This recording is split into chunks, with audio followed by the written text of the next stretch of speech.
Yo. See if this shit's working. Yup.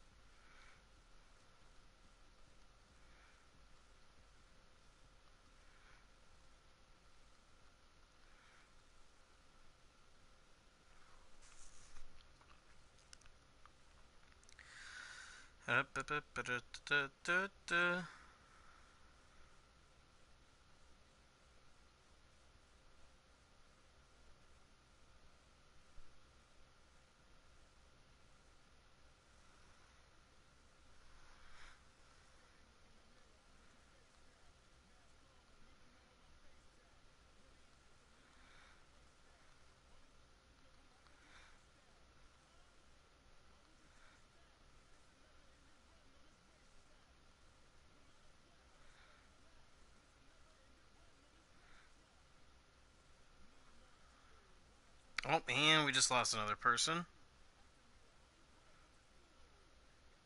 Rip. Only two people tonight. Man, me starting 40 minutes late really fucking destroyed the podcast. Oh, man, we're back up. Alright.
Alright.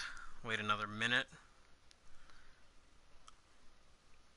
Anybody do anything fun this evening? Probs not, because we're all lame as fuck.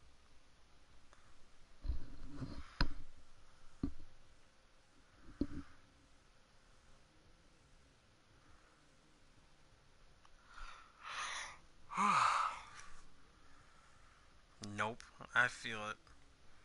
I coached, went to work, went to a bar, and then now doing this podcast.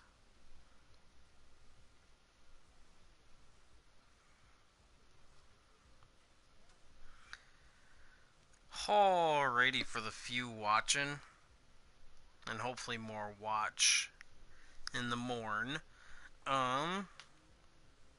I think I labeled it wrong. I think this is the 4th episode, and I labeled it the 3rd. So I think that's my fault. Maybe that turned people off. But anyways, welcome in. Apparently Young Money and then 3 anonymous watchers. So, let's get this shit show on the road. I just wanted to look at the leaders. These aren't going to change a ton in the next 2 weeks. But this is probably... Yeah, no, that's not going to change much. But anyways, here we go. Top 5 offenses, you got Atlanta number 1. You got... What's the 100? Is that like a fucking game show? Or... I'm gonna watch some guys' grocery games after this. That's what I'm gonna do. Some Triple G. They added the 9th season on Hulu. So that's what I'm gonna fucking do after this. But yeah, no, you got Falcons number 1. Rams and Niners 60 yards apart. Bengals, Titans. And, you got round off. So basically, everyone in the playoff hunt is up here. And then when we go to the bottom few, huh? I'm reading War of the Worlds right now, the book, so I'm getting into a little sci-fi. Jags, Lions. Oh, whew. Man, it's surprising. The Jags are down here and are that good. Wow. That's pretty impressive, Wookie, if you're going to be watching. I don't think you're here right now, Wookie, but...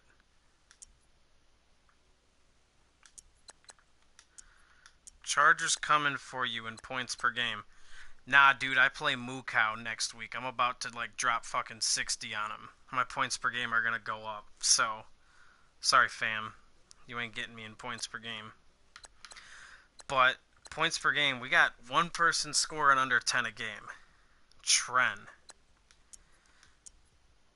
I lead in passing touchdowns, rushing touchdowns, go to the two best rushing guys in the league. That makes sense. First downs. Jaguars actually have 128 first downs and have 8 wins. That's impressive. I got 232. Rams, Saints, Texans. Huh. Well, that's not too bad. I will say, and I'm pretty sure, Nick can attest to this, and even most of the guys here who have, I guess Young Money was only here last year, partially, but most of the guys who've been here for a while can tell these numbers for season 1, like having only 32 total passing touchdowns for a high at this point is pretty damn impressive. Normally there's a guy with like 45, another guy with like 38, a couple other guys with mid-30s. So it's seeing that the top passer is only going to finish with probably... Jimmy might throw 3 or 4 next week, probably 2 in the finale. So Jimmy's going to only finish with like 37 max. And that's just because I'm playing Moo Cow here. So, and even then, who knows, maybe I have a big running day and he only finishes with like 35. So it's going to be one of those years where the QB numbers aren't too inflated, which is nice. Top defenses, Texans 1, Pats 2, Titans, Chargers. I have a top 5 defense? Wow. I didn't even think of that. Wow. Huh. I'll take it. Vikings, Jets, Falcons. You go to the worst defense. Oof. Broncos, Saints, Packers, Ravens, Bucks. Where's Wookie at? He's got to be in the top 10, right? Yeah, he's in the top 10. Best rush D, Vikings, Cowboys, Texans, Titans. Huh. Jaguars are actually allowing quite a bit of rush yards, but they're top 5 in pass defense. Well, that makes sense. You can't really throw on them.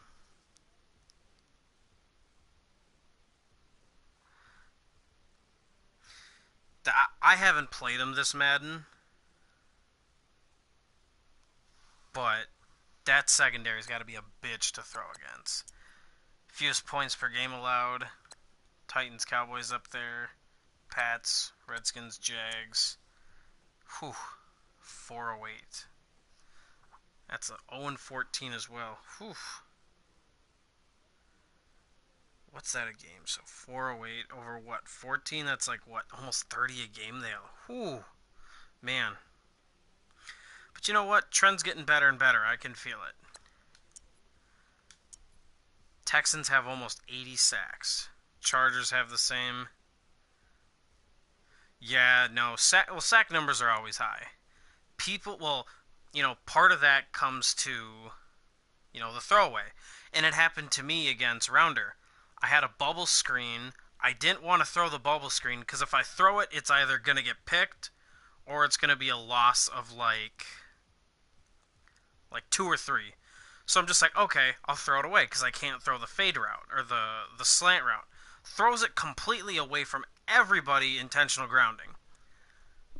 So I got basically put in a 4th and 14 because I couldn't throw it. So part of that comes to guys not wanting to do that shit. Part of it comes to guys... The O-lines are garbage this year. And people are not running 3-step drops. Start over from the top. Oh, we just talked shit about you, so you didn't miss anything. Least sacked guys, Packers, wow. And they weren't CPU for very long. Bears with Khalil Mack at only 34 sacks. Rip. Fumble recoveries. I actually have a lot of fumble recoveries, and that's crazy. I normally never do. Fewest picks.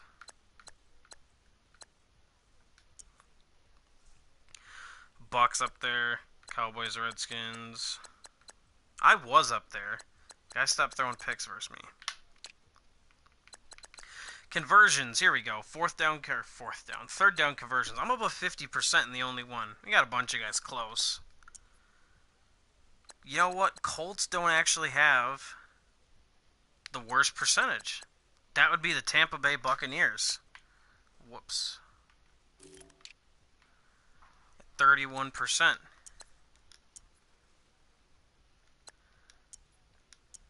Yeah, Emmett, yours does. You're the third worst. But you also have the second lowest amount of third downs. So, or third, I guess, tied. Most would be the Texans. How about fourth down conversions? Chargers and Seahawks, 100%. Panthers are 6 for 7. Damn. Who's gone for it the most? Lions at 15. It's all the bad teams up here.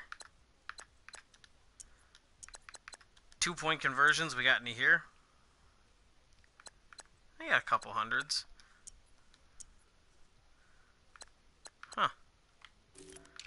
Red zone efficiency, this is always a good one.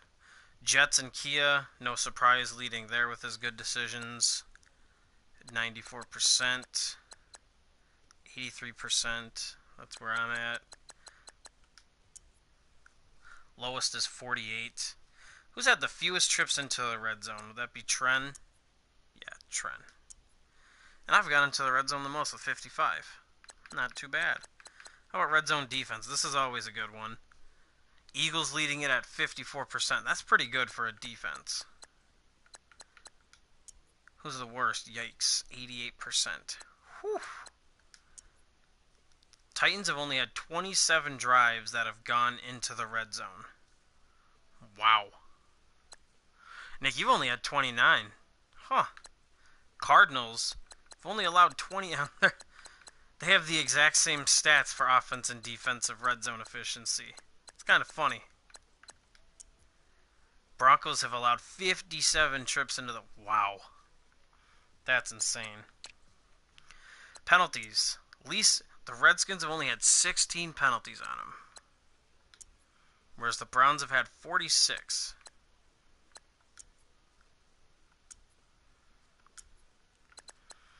Where am I in terms of penalties? I gotta be dead in the middle, basically. Huh, turnover margin.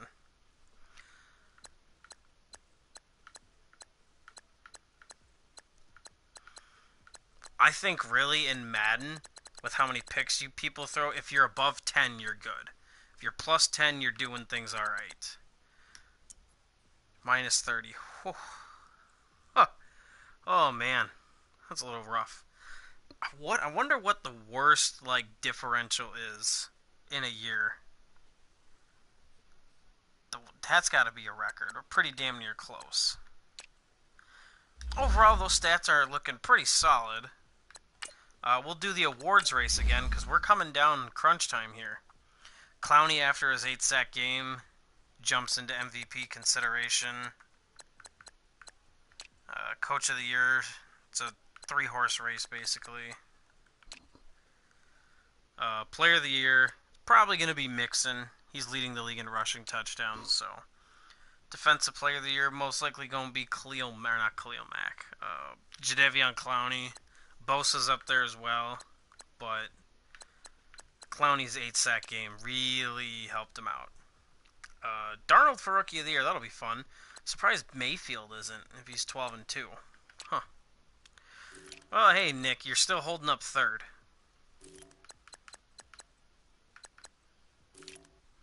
Defensive Rookie of the Year, Harold Landry.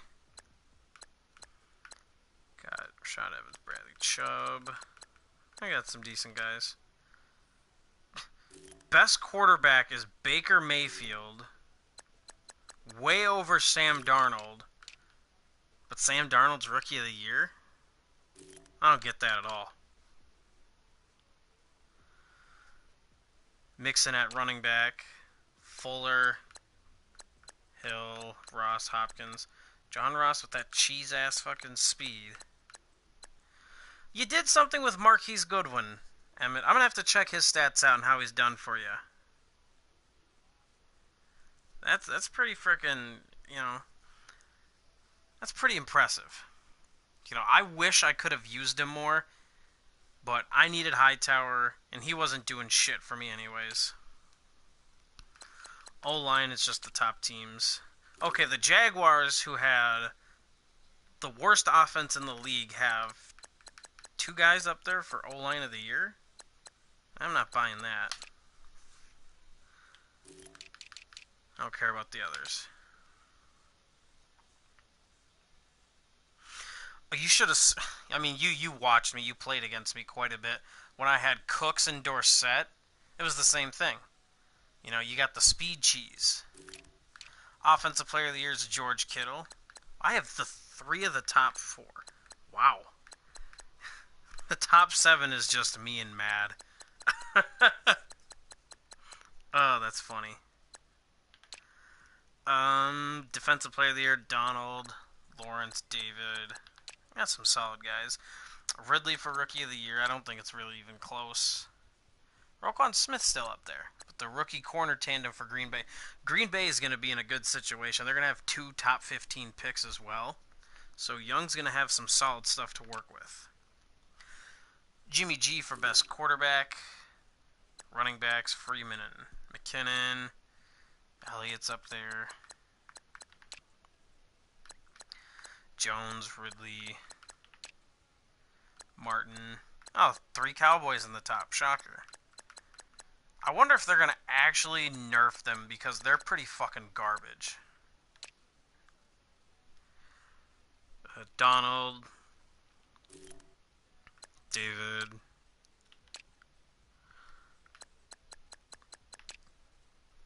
Oh, overall, there's some fun races coming down to the wire. We'll check some league leaders here.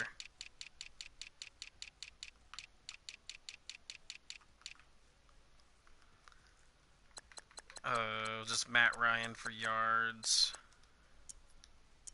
Jimmy G for touchdowns. Oh. Well, you know what? Wonka can suck my cock. Josh Allen's not on throwing 70 picks, so fuck you, Wonka. Derrick Henry leading the league in rushing. Touchdowns is going to Joe Mixon. George Kittle up there with a $1.18. Oh, man. That's fucking hilarious. George Kittle finally got over 1,600 yards. 17 touchdowns.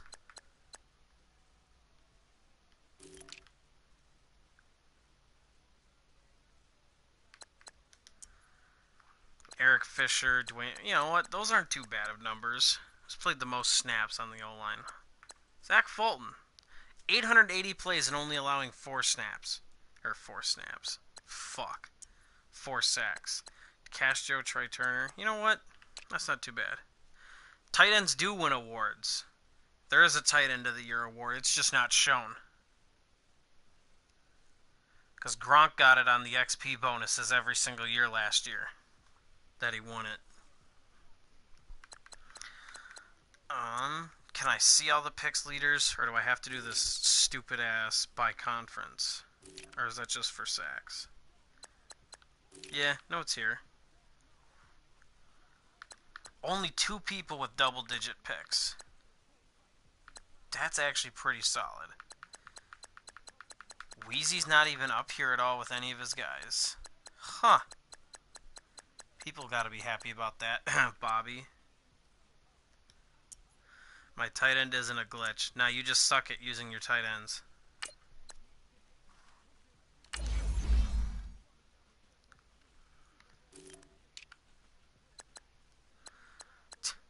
Eight-sack game. And a force win, too. Man. Clowney's up there. Why the fuck did it go away? Got Clowney, Donald, Bosa. Bosa, don't even say Bosa for MVP. He ain't even in fucking #1 in sacks, bruh.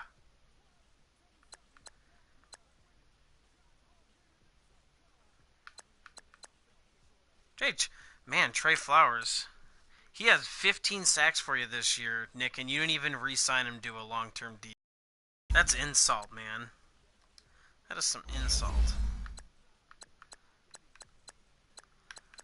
Who has the most forced fumbles? That's always fun to see the hit stick cheese. Dante Hightower. Huh. I'm surprised you traded him away as well. Yeah, but that tag's going to be a bitch, man. That's going to be at least, like, what, 15, 16 million? Whew. I would have honestly let Dorsett walk if I were you. I mean, shit, what the fuck do I know? I'm not the Patriots this year, but that's just an interesting thing there.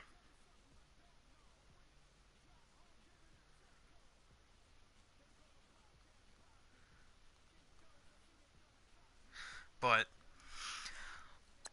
I don't give a fuck about kicking. No one does. We'll just peek here quick at the playoff race.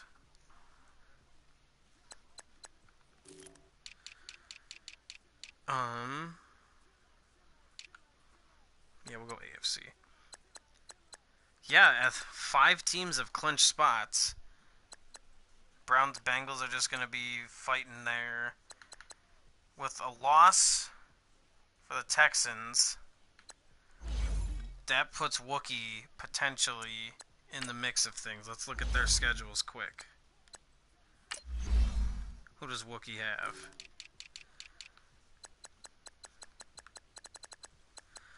Miami and okay, so their it's going to come down to week 17 for them. And what was their game? 6-20. Oh, rip Wookie. Kia did lose, I believe, Nick. You won the division, though, already. You got it clinched. And for you, you're basically playing for a bye, I think. So, yeah, you and the Chargers are going to be... Oh, no, you're not. They're battling for a bye. So, basically, you're going to be the 3rd or 4th seed no matter what. Yeah, I don't think Kia can get wild card. I don't. NFC playoffs. Cowboys up here. Redskins. My loss killed me because now I lost track at the 4th seed. Or the 3rd or the 2nd seed. So, Matt and I will battle for there. Bobby looks like he's got the track on the 6th seed. If the Bucks lose, he gets in, or if he wins next week, he's in. So, either way, for basically that win eliminated Wonka, no matter what. So Wonka's done from the playoffs. Yeah, Wonka's done from the playoffs, and yeah, Tampa Bay and Philly. You know what? I think, yeah, no, because if Tampa Bay wins out and Bobby loses next week, then it doesn't matter. And then you got Cowboys and Redskins right there. Battling at least for the 1 seed or the 5 seed. So that's that right there. Tampa has to play Emmett and Mad. Rip. So yeah, no, looks like Bobby's making the 6 seed.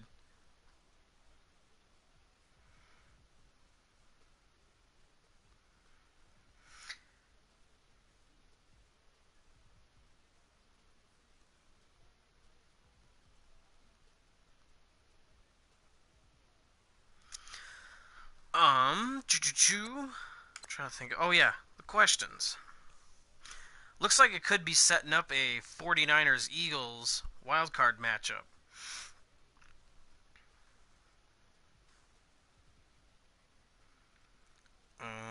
Questions. I screenshotted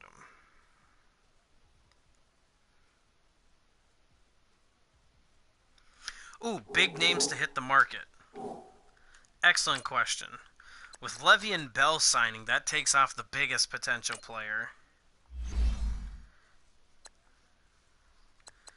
But you look, 49ers, there's no one good. Giants, No one good. Jags, there's not really anyone good. Jets, whether Curse might be hitting, that could be a solid receiver for someone. Buster Screen for a corner. And the Lions. Golden Tate hasn't been re-signed. Ezekiel Ansah hasn't. Quentin Diggs. Amir Abdullah. Lions got a few people that are going to hit. You're going to have probably Randall Cobb hit the open market. Could be a solid receiver. Tyrod Taylor's going to be hitting the open market. I'm sure Thomas Davis will be hitting the open market if he doesn't retire. Same with Peppers. Out of the Pats, potentially you got Hogan hitting. Gonna have potentially Trey Flowers hitting for the Raiders. Lynch could hit the open market, as could Jared Cook, Rashad Melvin. For the Rams, I don't really think there's anyone big name who's going to hit the market. Maybe Sue. Sue could be the biggest one to hit the market.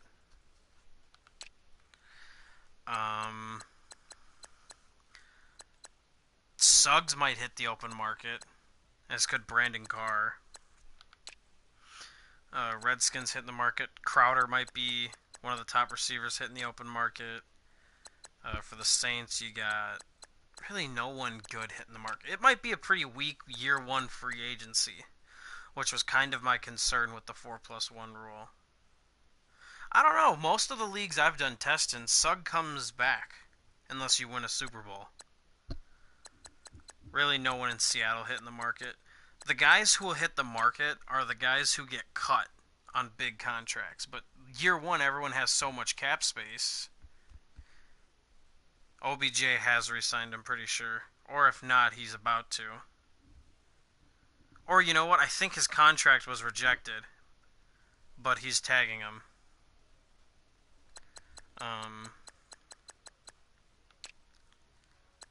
Cromartie might hit the open market. That could be a solid corner. Clowney hasn't been re-signed yet, but I'm sure he'll get tagged. Titans, you got Kenny Vaccaro hitting the open market potentially. Maybe a Rakpo, Ryan Matthews. Vikings, you really don't have many people hitting the market here. Latavius Murray. Anthony Barr hasn't been re-signed. Now there's Richardson. Wow. Bears. Bears are garbage. No one of importance. Oh, Des Bryant. Huh. He might hit the open market. Carlos Dunlap, Geno Atkins, Navarro Bowman, Jeremy Maclin. None of those guys have been re-signed. We'll see.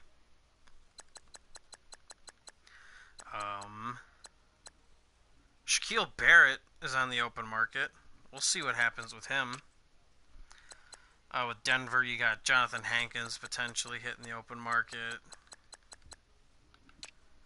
The Browns, not really going to have a ton of people hit. Maybe Josh Gordon.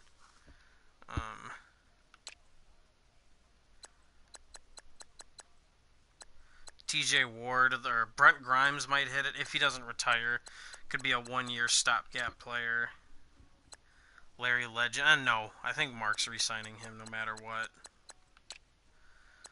With the Bolts, probably not a ton of guys. They used all their re-signs. The Queefs don't really have anyone major hitting the market.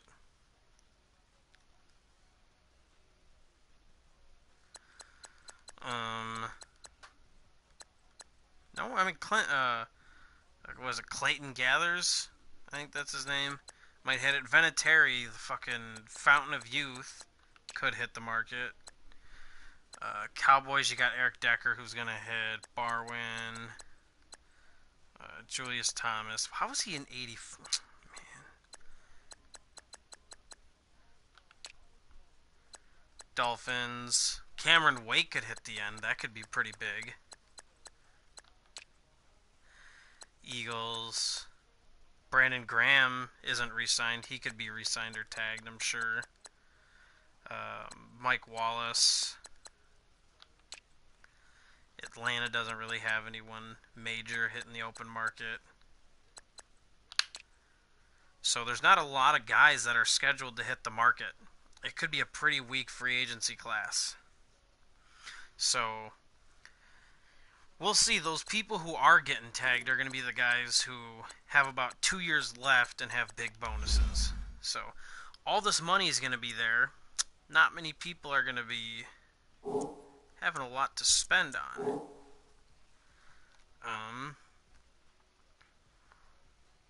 Whoops. Kind of went over the candidates. Wheezy said cats suck. They do not. Cats are awesome. Surprise disappointments of the year. We kind of go over this every single week,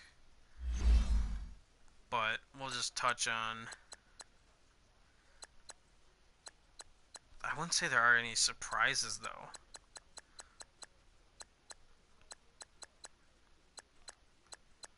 Yeah, there really isn't a surprise or a disappointment anymore. Like, not a new one. So, any potential changes to the free agency rules? There's not a Vikings, I guess. The Vikings could be one if you talking like team compared to the real. But Proto's kind of a 6-10 to 10-6 guy, depending on the year. So it's right around where I thought he could potentially be. Who's gonna win the NFC North? That's a great fucking question. I want to check that out. Huh, it's still Proto's division to lose. Oh my god. And they're gonna get to face either Emmett or was it Schley? So that's gonna be a fun ass kicking. Basically, they get a free win. What was the next one? Yeah, the rules are essentially the same to free agency. The points are the same. I changed it from plus or minus 2 years to plus or minus 1 year. And, unless you're over 29. If you're 29 or older, then you can go down. Bonus rules are about the same. So, yeah, free agency is basically the same this year. League history, is Emmett still going to manage it? That's a great question for Emmett. Do cats suck, though? Not at all. What about the point? It's still the same. 40 for a minimum, 125 for the max. The free agency video is open. That's up if you want to watch it, but you've been in here long enough and you know how it goes. So, yeah, 125 is the max, 40 is the limit for now. We could tweak it the last, like the third stage. We might do a little tweaking, like there's no minimum bid or whatever like that. But 125 will be the hard cap for now.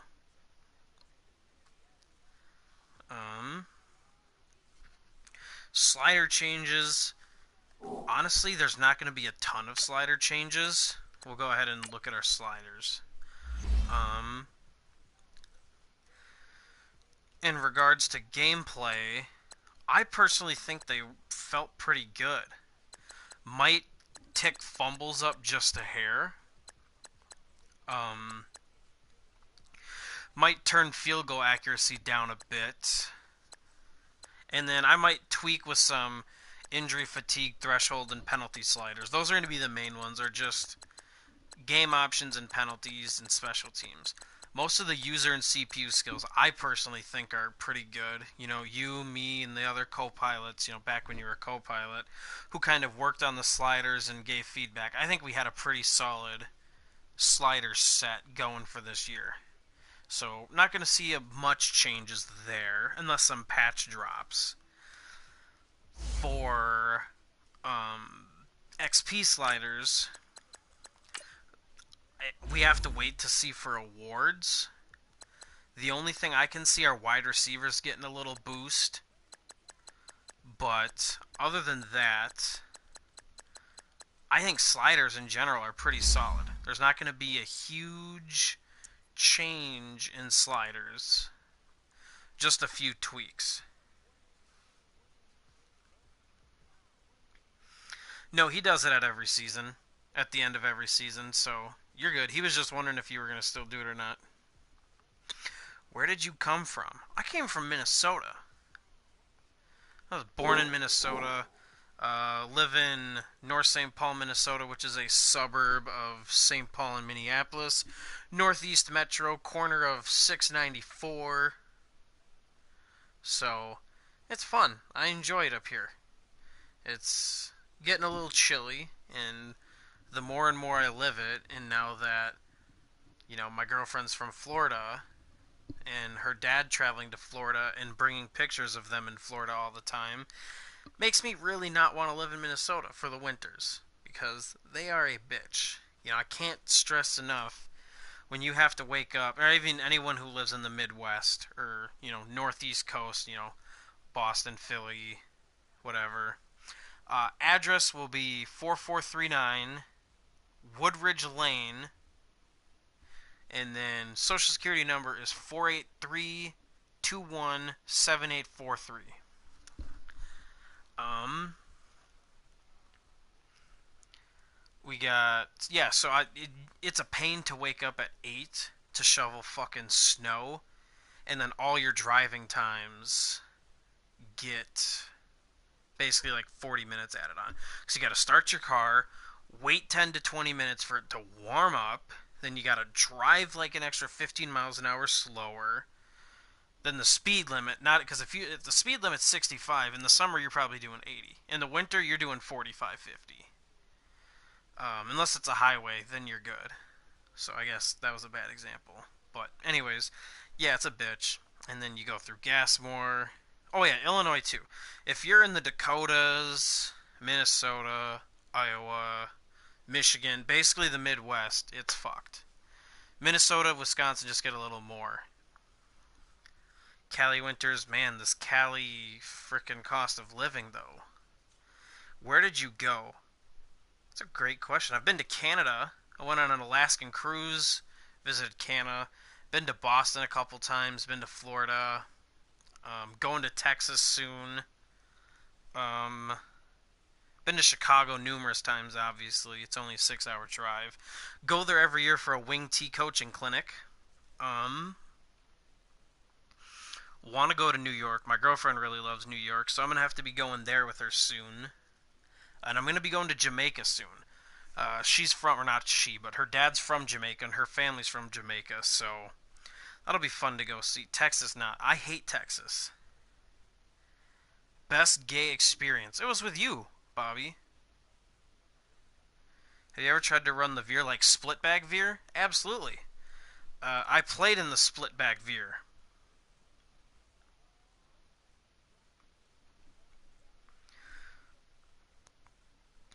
How can I hate Texas? Because I absolutely hate conservative, like, hardcore right wingers.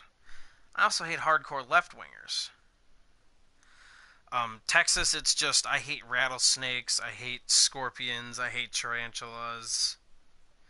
I would love to live in, like, Houston, Corpus Christi. My grandparents go down and vacation in Texas every year, so I'm going to go down and see them. Like, they leave in the winters to go to Texas. That's what they do. Um, but yeah, no, I mean, I have had experience running the veer. Um, Houston, you say? Yeah, I enjoy the city of Houston. It looks pretty nice. Dallas, too. Are you, in fact, Cotton Eye Joe? I am Cotton Eye Joe.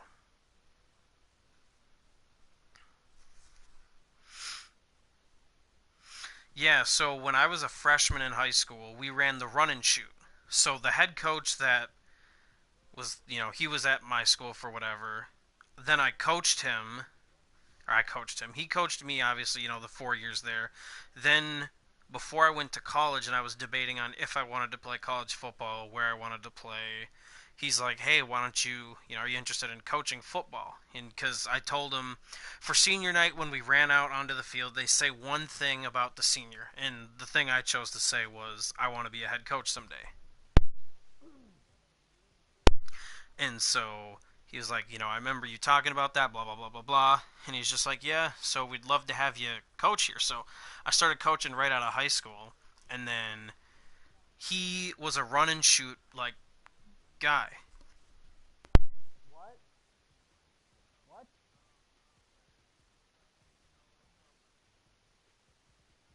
What?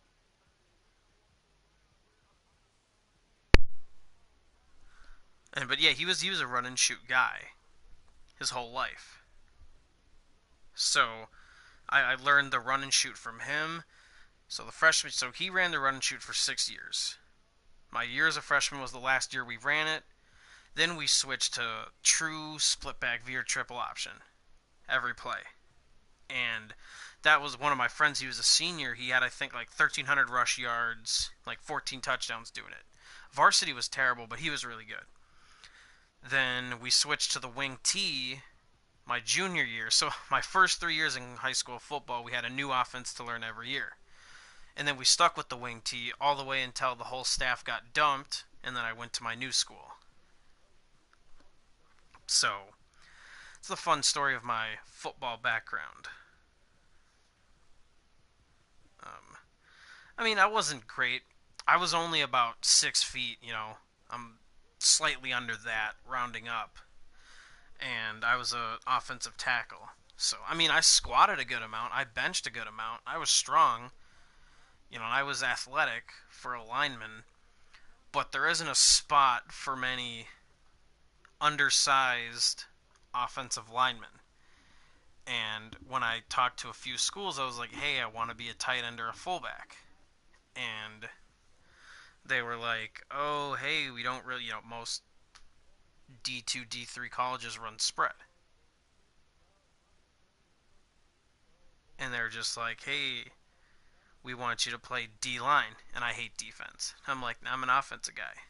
I'm either going to play quarterback, tailback, or tight end. And there was a couple schools that were just like, hey, we could maybe, throw you at like a goal line back, tight end blocking guy. I'm like, sure, I'll do that. And then I got the option to coach, and I was like, yeah, I'll coach instead. That's more fun.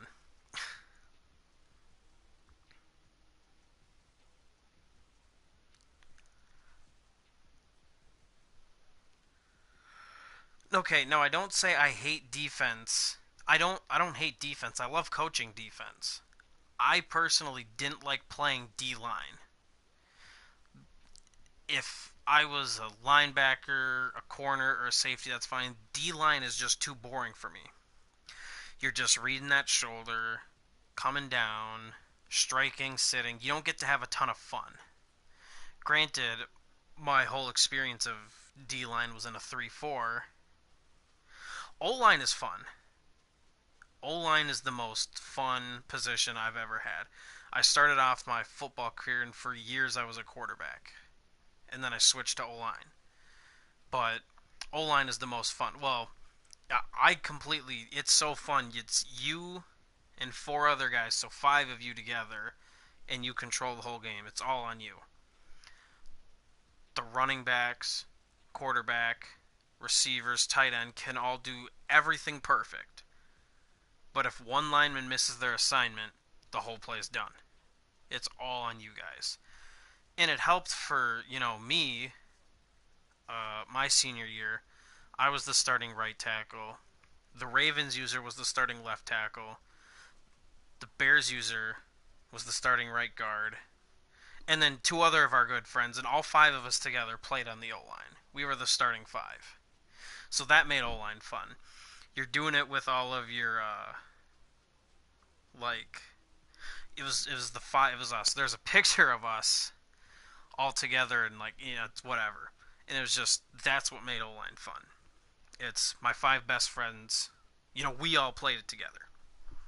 And we'd all sit there after games, watching film and all that shit. So it was something that you just don't. I don't know. It's just something that on the O line it's different.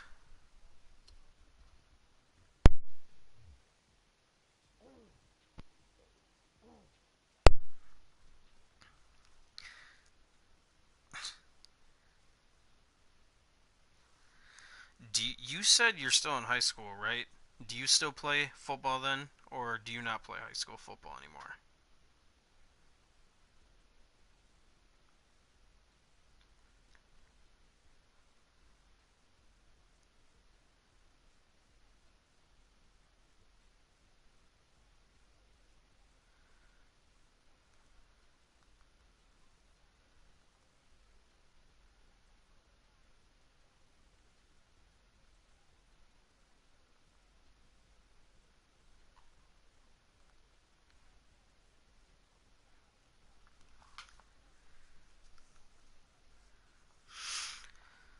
Tired of being moved around.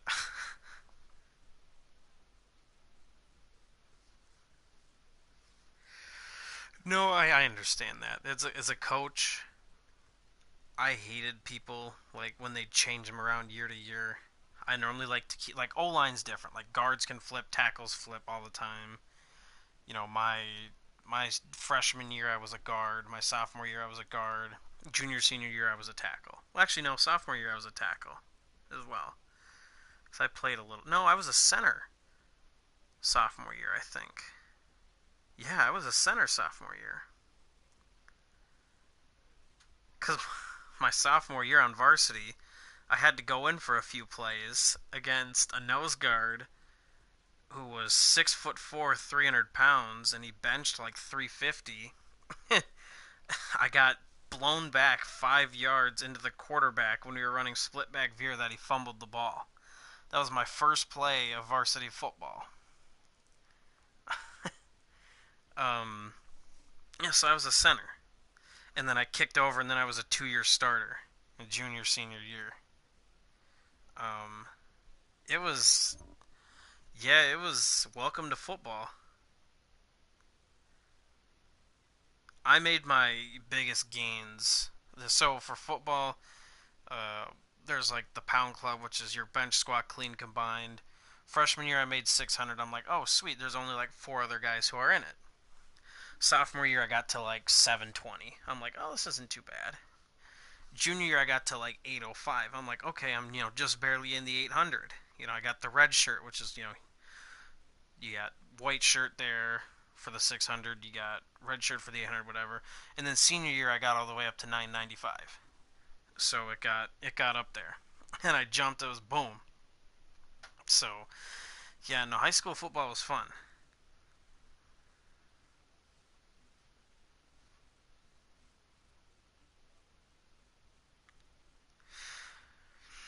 Yeah, especially you said you played football in Texas, so that'd do it. Up here in Minnesota, you don't get many 6'5", 300-pound offensive linemen. You'll get probably 6'3", 240, 260. In high school I was 6 feet 250, and I was a pretty bigger dude for the O line. I mean, I wasn't like a massive like D1 prospect, but the few of those guys you see, they're either playing on Eden Prairie, they're playing on Wyzetta, or they're playing on like Minnetonka. They're playing on like the 6A powerhouse schools. But yeah, there was a. I had to block a guy. He was from St. Thomas Academy. It's a private school. He was 6'7", 330. He ended up getting a Division I scholarship for track for shot put and disc. Guy was giant. He It was awful. I mean, hey, he wasn't bad because he's not fast or anything, and he wasn't moving anywhere. But it was tough to move him. Yeah, he was a monster. His name was, I think, Jeremy, because we saw him at track meets all the time, and we talked to him because I threw shot and disc and track. It was terrifying, but I didn't lose because in a pass rush, he's not. He's so slow off the ball. The ball's almost out of it, and he couldn't really play on. They'd have to take him out so much because he'd be winded. And then on run plays, you could just run away from him, or you just run belly in the wing T. Spectre, you know probably the belly series in wing T. All I had to do was just turn my ass to the hole, sink my hips, and then the running back's already there. Because our backfield, we had four running backs who played, and they were the state champs for the 4x1 and 4x2 relay together. So they were fast, and boom, just like that, they're gone.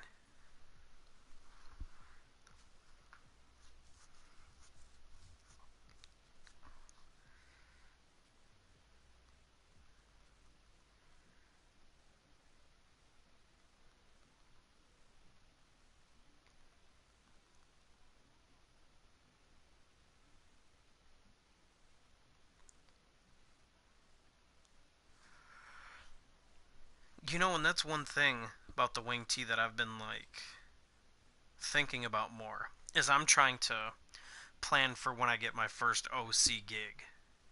You know, in what kind when I'm a head coach, what kind of offense and defense I want to run. And I was like, you know what? Hey, I'm liking the spread. It's such a fun way to, take the defense out of it. But then I'm sitting there just like, the spread's so lame and boring. And I'm just like, okay, I could go I formation, a lot of different formations. When you're mixing I, you're mixing spread, you're mixing split back. You're doing like a whole true pro style, West Coast style, bullshit. And I'm just kind of just like, I don't like it. And I'm like, I could be run and shoot. And I'm just like, Then you have to have a good quarterback. If you don't have a good quarterback, you're screwed. I'm just like, oh, what if I'm split? And then I come back to wing T. And then with wing T, it's like the way football is now, you can't have only one receiver. And I'm just like, why don't I run like gun hybrid wing T? And it hit me.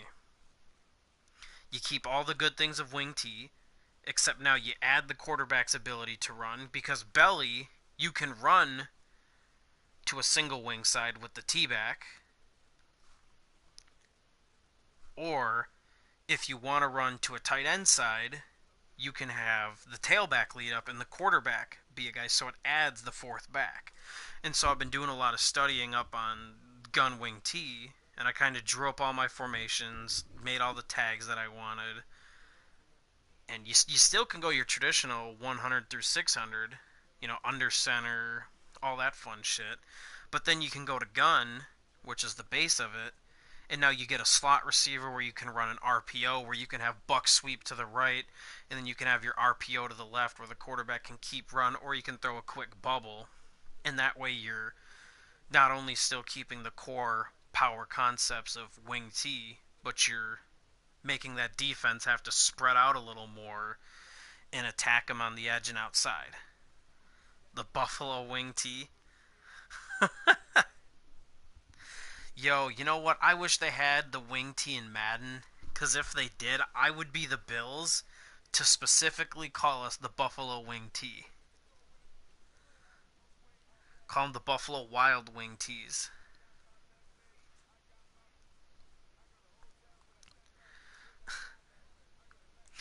Coaching is a 24/7 job mentally. It's draining. I can't tell you, like, today. Tuesdays I have to leave practice early, and it's almost an excitement to not have to, like, get stressed. Especially because we taught a new blocking protection this week, and I coach O-line this year. It's my first time coaching O-line since I played O-line. I normally was quarterbacks, backs, receivers, and I had to teach him kick steps and like forming a traditional pocket instead of our kind of slide quick hitting protection. And holy shit, there's this fucking kid. I'm not going to say his name in case they ever find my YouTube channel. There's this fucking kid. He kick slid the wrong way, and we called it Ron. So we have Ron, which is kick slide right. We have Lou, which is kick slide left to form the pocket. He's the right tackle, and we called it Ron. He kick steps the wrong way. And I'm like, dude, it's fucking Ron. It starts with an R. We're kick stepping right. So then he kick steps vertically backwards. And I'm just like, to the right. And he's just like, well, why can't I just kick step back? I'm like, because I fucking said you can't kick step back. You need to set the edge. So he finally does it. Then we go Lou. Now, when we go Lou, backside has big on big. He's got Bob. So he's got to still kick slide slightly right, but he can't get beat inside. He's got to stick that guy wherever he goes. If the DN stunts in, he's got to fight across his face, get in there, and power clean him out.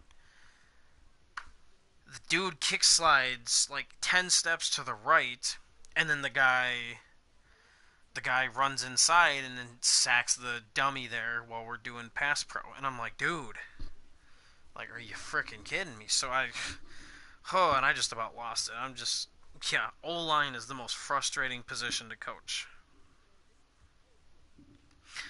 Yeah, it is, and especially for me, like in like my mind, a football is so far ahead of theirs because of how much I've like dove into football and like I'm mainly working with younger. I'm not working with varsity a ton. On varsity nights, I'm up in the box.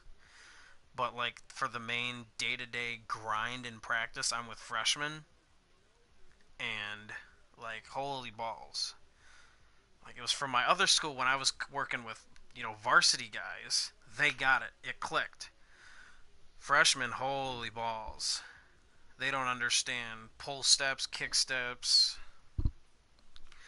I'm still trying to teach them gap down backer. If any of you guys know what gap down backer is, just if you're a right tackle, the guy in your left gap, if there's a guy there, you block him. If he's not there, look on the next man over, your left guard. If he's head up or outside of the guard, you block him. If there's no one in either of those spots, you go to the backside backer. They cannot, for the life of them, figure it out. So, and they could not figure out inside zone for the life of them, so we just scrapped it. So, that's where I'm at with it. It's a hassle to teach O line. I definitely loved quarterbacks, running backs, receivers more. But that's also when I was in the wing T, and that was fun. Linemen in the wing T would be fun too. But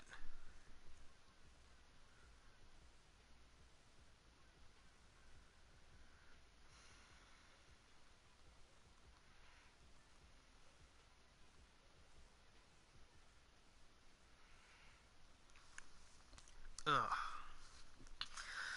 Well, I guess if anyone has any other questions or discussions they want to bring up, go ahead and do it now.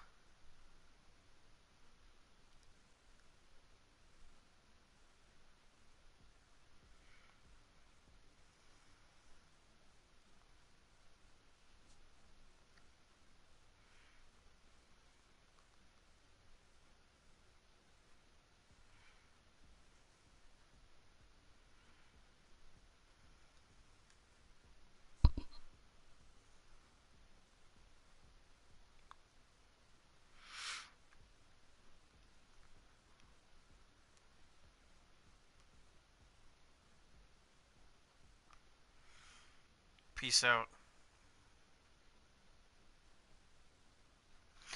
Yeah, I'll have to send you some messages of adventures of my practice tomorrow. It's our grind day tomorrow, Nick. So you'll have some fun DMs about this shit or tags in game chat. But alright, people are heading out. I'm heading out too. It's been an hour. Peace out, homies.